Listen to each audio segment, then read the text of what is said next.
Hey, everybody. I hope you're all doing well. So, today we're going to do the questions that go along with the story Life Under the Nazis.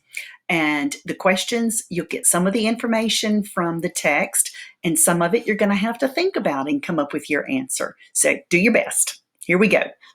Question number 1. According to the text, how many people lived in the ghetto in Lodz? A. 120,000 people. B, 200,000 people, C, 1,939 people, or D, 200 people. And so I'm going to give you a little hint. If you go to the subheading in the story that's Life in Lodz, you'll be able to find the answer to that question. Maybe you remember it without having to go back to the story. Question number 2. The author describes some of Ross's photographs. Which of the following is a description of a photograph that is in Ross's archives? And archives are photographs like from the past. So it's like he's got many. So here we go. A, the German army marching. B, a family in the park. C, starving German families eating dinner. Or D, starving Jewish people eating soup. I'm going to give you a hint about this one. If you'll go to the subheading Pictures of Daily Life, you will find a photograph that will give you some information about that answer. Number 3, read these sentences from the text. So here we go. The Germans wanted Ross to photograph a favorable side of the ghetto.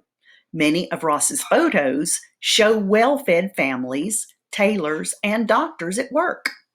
One photo shows a man and a woman kissing in a park. One picture shows a chunky boy in a mini police officer's uniform marching behind his friends. So dig deeper into Ross's photo archive and a vastly different portrait of Lodz emerges. Ross also photographed the daily atrocities of the ghetto. So, what conclusion can you draw about the photos that Ross took? A, the Germans escorted Ross around the ghetto and told him what to take photographs of. B, the pictures that Ross took in the ghetto that showed healthy people were mostly of non-Jews.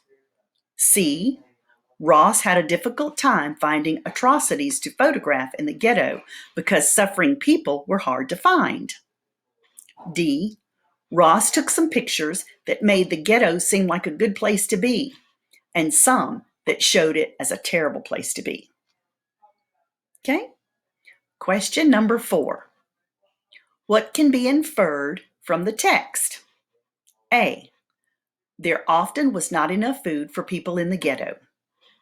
B, everyone survived the Holocaust.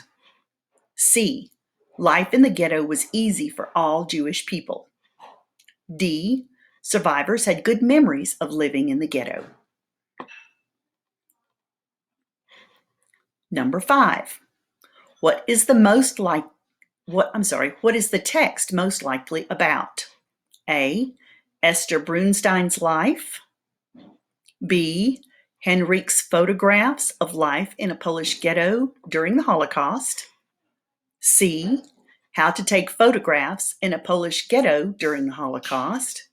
Or D, the life of Henrik Ross. And I think in the story I pronounced it Henrique. I was thinking it was a misspelling, but I think it's pronounced Henrik. Okay, number 6. Read this sentence from the text. Today, those photos still evoke painful memories. And so what you're trying to do is come up with the meaning for the word evoke. So, A, ignore. B, bring to mind.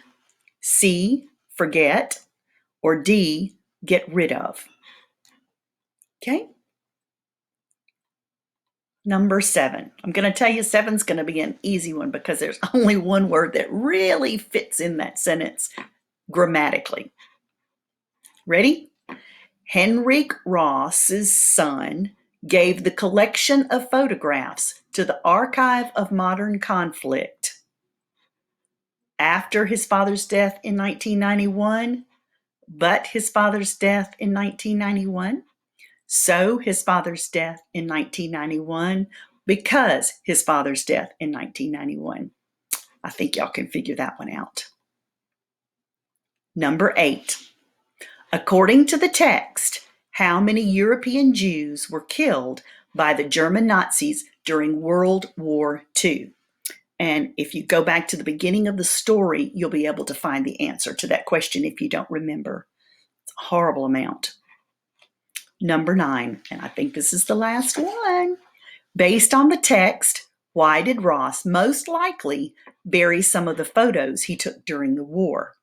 Use evidence from the text to support your answer. Okay, so do your best, get your answers in there and turn this assignment in, and then you will be finished. Do a great job. Bye for now.